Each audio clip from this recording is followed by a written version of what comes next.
وکفى وسلام علی عبادہ الذین اصطفى اما بعد فاعوذ باللہ من الشیطان الرجیم بسم اللہ الرحمن الرحیم۔ معزز محترم محتشم سامعین حضرات،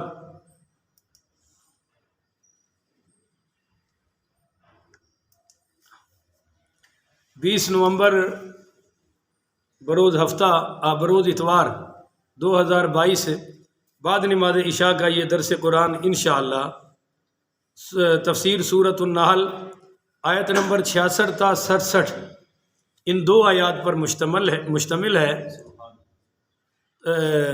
آیت نمبر 60 اور آیت نمبر 70۔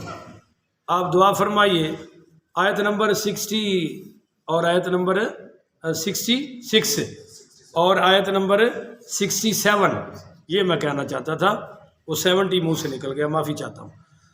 تو ان دو آیات پر مشتمل ہے درس۔ اصل میں آپ کو پتہ ہے کہ سورۃ النحل کی ابتدا سے لے کر اب تک اور آگے بھی انشاءاللہ اللہ تعالیٰ اپنی توحید کے دلائل خود بیان فرما رہا ہے کہ میری ذات کو میری نشانیوں سے سمجھو۔ نشانیاں دو قسم کی ہیں، آفاقی نشانیاں کہ ساری کائنات میں جدھر دیکھو خدا کے جلوے نظر آ رہے ہیں، انفسی نشانیاں کہ اپنے اندر دیکھو تمہیں تب بھی خدا نظر آ جائے گا، یعنی سمجھ آ جائے گا۔ مولا علی پاک رضی اللہ تعالیٰ عنہ فرمایا کرتے تھے من عرف نفسہ فقد عرف ربہ، کہ جس نے اپنے آپ کو پہچان لیا اس نے اپنے رب کو پہچان لیا۔ اب یہاں کل کی پچھلے جو درس تھا اس میں یہ بیان ہوا تھا کہ واللہ، اور اللہ تعالیٰ نے انزل من السماء ماء، آسمان سے پانی اتارا، فاحیا به الارض بعد موتها، اور اس بارش سے مردہ زمینوں کو زندہ کر دیا۔ بعد موتها، مرنے کے بعد۔ تو جو اللہ زمین کو مردہ کو زندہ کر سکتا ہے وہ تم مردوں کو کیوں نہیں زندہ کر سکتا؟ ان فی ذلک لآیہ، اس میں نشانیاں ہیں لقوم یسمعون، اس قوم کے لیے جو حق کی آواز سنتی ہے۔ سب سے پہلا مسئلہ ہے سننا، سنے گا تو دین اندر آئے گا، نہیں سنے گا تو دین اندر نہیں آئے گا۔ اچھا جی، وَإِنَّ لَكُمْ، اور بے شک تمہارے لیے، فِي الْأَنْعَامِ لَعِبْرَةً، مویشیوں میں، جانوروں میں بڑی نشانیاں ہیں، بڑے سبق ہیں، عبرت ہے کہ نسقیکم مما فی بطونہ، دیکھو ہم تمہیں نسقیکم پلاتے ہیں، مما فی بطونہ، جو ان کے شکموں میں ہے۔ بولو، جو ان کے شکم کا مطلب ان کے پیٹ، شکم پیٹ کو کہتے ہیں نا، جو ان کے شکموں میں، بطون ہی، جو ان کے من بین فرس و دم، اور گوبر اور خون کے درمیان سے، گوبر اور خون کے، تو پتہ چلا کہ یہ ان جانوروں کی بات ہو رہی ہے جو دودھ دیتے ہیں، اور نسقیکم سے پتہ چلا وہ دودھ والے جانور جن کا دودھ حلال ہے۔ بولیے بھائی، جن کا دودھ یہ حلال دودھ دینے والے جانوروں کی بات ہو رہی ہے، حرام دودھ والوں کی بات نہیں ہو رہی۔ کہ اللہ کہتا ہے نسقیکم، میں تمہیں پلاتا ہوں، مما فی بطونہ، ان کے پیٹوں سے، من بین فرس و دم، گوبر اور خون کے درمیان سے، لبنن، دودھ، خالصاً، اپن نہیں لمدہ پر چلو ترجمہ کر کے مزہ لے لو نا، خالصاً، کون سا دودھ ہے؟ آ کہاں سے رہا ہے؟ بھینسوں کے پیٹوں سے، اور کہاں سے؟ خون بھی درمیان میں ہے، اور بولیے گوبر بھی، ہائے ہائے ہائے ہائے۔ یہ جو بھینس کھا رہی ہے، کبھی وہ پتہ نہیں کیا کہتے ہیں، ونڈا کھا رہی ہے، کبھی برسیم کھا رہی ہے، کبھی توڑی کھا رہی ہے، اور کبھی بنولا اور کھل وغیرہ کھا رہی ہے۔ وہ جو کچھ بھی کھائے سب کچھ معدے میں جا رہا ہے، اور یہ پیٹ ہے بھینس کا۔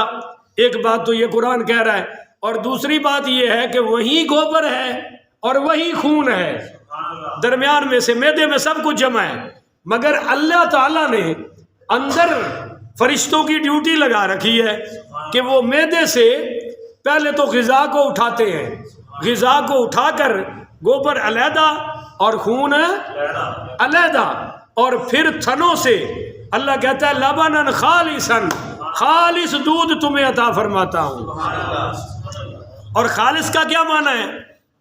کہ رنگ بھی ٹھیک ہے اور ذائقہ بھی بھائی تھوڑا سا بول ہی دو، ہو سکتا ہے بولن دے صدقے اللہ خالص ہی دے چھڑے، قرآن کے حق میں بولو نا تو اللہ تعالیٰ خالص پلا دے گا، اور سانو تو خالص نہیں لب رہا، مسجد بیٹھے ہیں، بہرحال ہو سکتا ہے اللہ تعالیٰ عطا کر دے، اللہ دے خزانے بڑے وسیع ہیں۔ عرض کر رہا ہوں اللہ فرما رہا ہے دیکھو دو چیزیں ہیں نا، رنگت دیکھی جاتی ہے کہ رنگ خراب تو نہیں، ذائقہ خراب تو نہیں، رنگ خراب ہے تو بھی خالص نہیں، ذائقہ خراب ہے تو بھی خالص ہے۔ اللہ کہتا ہے جو بھینس کے تھن سے دودھ نکلا ہے اس کو سونگھ کے دیکھ لو، تمہیں خون کی بدبو بھی نہیں آئے گی، گوبر کی بدبو بھی نہیں آئے گی، وہ اس اللہ پہ قربان جاؤ، اس اللہ کو معبود مانو، اسی اللہ کو رازق مانو جو تمہیں گوبر سے اور خون سے بچا کر بھینس کے دنوں سے تھنوں سے خالص دودھ عطا فرما رہا ہے۔ رنگ میں کہیں بھی خون کا کوئی قطرہ شامل ہے اور ذائقے میں کوئی گوبر کی بدبو شامل ہے؟ ویسے تو گوبر کی بڑی بدبو ہے، پر اللہ کہتا ہے وہی گوبر ہے، وہی خون ہے، پر دودھ سے میں نے خوشبو دودھ گوبر سے کی بدبو سے بھی بچا لیا ہے، خون کے رنگ سے بھی بچا کر لبنن خالصن سائغن للشاربین، بہت سائغن بڑا خوش ذائقہ ہے، للشاربین پینے والوں کے لیے۔ اللہ تو اتنی چیزوں سے خالص دے رہا ہے، اب جو ظالم پانی ڈالتے ہیں تو سوچئے اللہ کو کتنا قہر آتا ہوگا، اللہ کا کتنا غضب ہے ان لوگوں پر جو دودھ میں پانی ملا کر بیچ رہے ہیں اور اپنی کمائی حرام کر رہے ہیں۔ یہ جو ملاوٹ والا دودھ بیچ کے کماتے ہیں ان کی کمائی حلال ہے، وہ نہ ہوئے بھی ہونا کوئی مینو سارے دودھ دینا ہی بند کر دینا۔ مولوی صاحب نے ساڑھے تے فتویٰ لایا ہے، میں نے ایک بار کہہ دیا معذرت کے ساتھ کہ بھئی جو شیو کی کمائی ہے وہ حلال ہے، کیونکہ شیو مونڈنا ہی حرام ہے، داڑھی مونڈنا حرام ہے، تو اس کی کمائی بھی۔ اور جدو میں مچھا کٹان گیا تو نائی نے آکھا میں کوئی نہیں تھوڑیاں کٹنیاں، شاہ جی تسی ساڑھے تے ہی لگے رہے ہو آج جمعے چ۔ میں کہا یار ایک فقہی مسئلہ بیان کیا ہے میرے بھائی، میں تو مڈاتا ہی نہیں، یہ تو ان کی نانا مونڈو جو مڈاتے ہیں، میں تو یہ مڈاتا ہوں، یہ جائز ہے۔ بہرحال انہوں بڑا اوکھا راضی کیتا کہ بھائی میں بھی بھویں یہ کام کراں، فتویٰ تو فتویٰ ہی رہنا ہے، میرے چپ رہنا فتویٰ بدل سکتا۔ تو دیکھیے نا یہ کتنا اہم مسئلہ ہے میرے پیارے بھائیوں کہ حضرت عمر پاک پڑھی رضی اللہ تعالیٰ عنہ گشت فرما رہے رات کو، اور ایک اماں میرا خیال ہے کوئی احمد آباد ہی رہن والی ہونی ہے، وہ رات نو اپنی تھی نو کہہ رہی سی پانی پا رات نو، اور یہ ظالم تو ماشاءاللہ صبح صبح پان لگ پیندے نے سارے دے سامنے، اور تو دلیلاں بھی بڑیاں دیندے نے، اسی کتوں خالص پلائیے، اسی ٹھیکیدار ہاں، ساڈے خرچے ہی نہیں پورے ہوندے، یعنی حرام کر کے تو پورے ہو رہے ہیں بس حلال سے پورے نہیں ہوتے۔ تو جناب وہ کہہ رہی تھی کہ دودھ میں پانی ڈالو، حضرت عمر باہر سن رہے تھے، حضرت عمر پاک خود سن رہے تھے، اور وہ بیٹی کہنے لگی کہ ہمارے امیر المومنین خلیفہ سیدنا عمر پاک رضی اللہ تعالیٰ عنہ نے منع کیا ہے کہ دودھ میں پانی، یعنی اس لڑکی نے یہ آیت نہیں پڑھی، اس نے حضرت عمر کا فرمان سنایا۔ اس لڑکی کا عقیدہ تھا نا کہ عمر قرآن سے جدا نہیں ہے اور قرآن عمر سے جدا نہیں ہے، اس نے کہا ہمارے خلیفہ حضرت عمر نے منع کیا ہے، تو وہ کہنے لگی حضرت عمر کیڑا ویندے پہنے، سمجھ بات تو اس کی بھی ٹھیک ہے۔ اس نے کہا حضرت عمر کو اس ٹائم دیکھ رہے ہیں، تو لڑکی کیا لگی عمر نہیں دیکھ رہا، عمر کا رب تو دیکھ رہا ہے نا، عمر کا اللہ تو دیکھ رہا ہے، عمر نہیں دیکھتا تو کیا ہوا، میں نہیں ڈالوں گی۔ حضرت عمر نے اس دروازے پر نشان لگا دیا، اسٹریٹ لائٹس تو تھی نہیں نا، اندھیرے کا دور تھا، اور حضرت عمر کے پاس کوئی لالٹین بھی نہیں تھی۔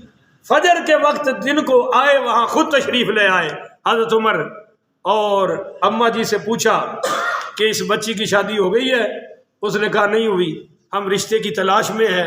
حضرت عمر نے فرمایا اگر اس کو خلیفہ عمر کے گھر آ جائے تو کیسا ہے؟ کہنے لگی جی اس سے بڑی کیا بات ہے؟ فرمایا میں ہی خلیفہ امیر المومنین عمر ہوں۔ گھر آ کر اپنے بیٹوں سے فرمایا کون شادی کرے گا؟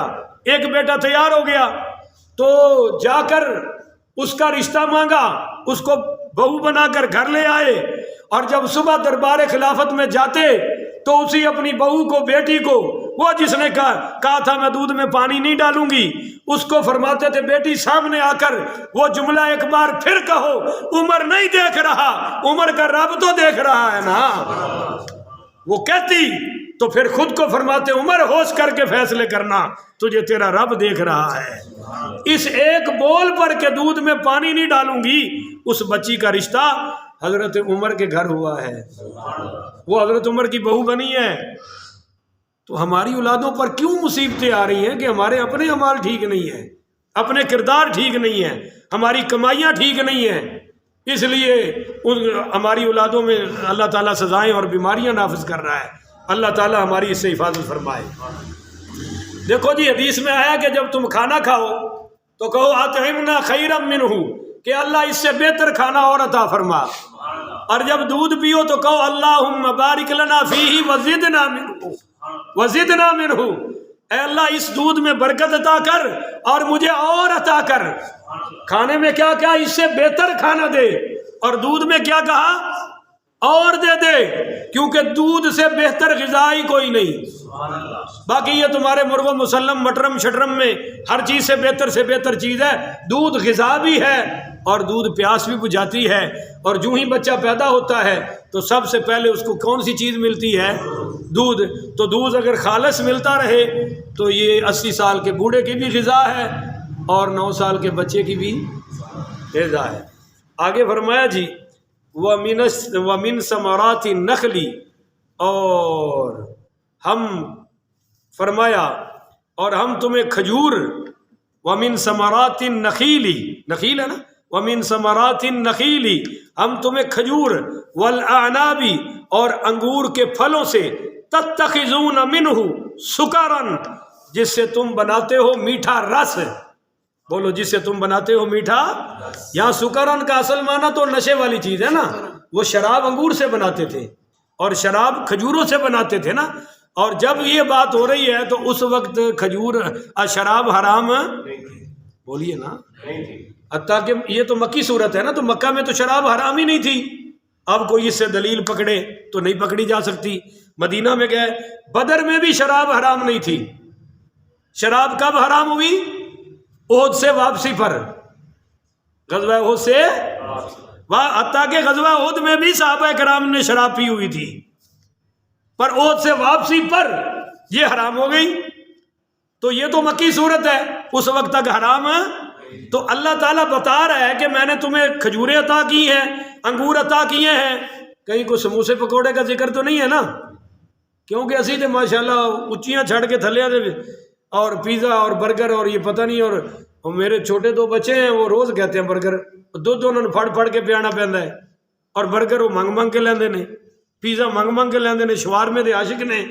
تو چھوٹی غذاؤں میں ہم لگ گئے، بڑی غذاؤں پہ رہ گئے۔ اللہ دیکھو اعلیٰ سے اعلیٰ کا ذکر کر رہا ہے، میں نے تمہیں کھجوریں عطا کی ہیں، کم از کم ہر روز روزانہ 2 کھجوریں کھا لو، پھر دیکھو اللہ کون کون سی طاقتیں عطا فرماتا ہے۔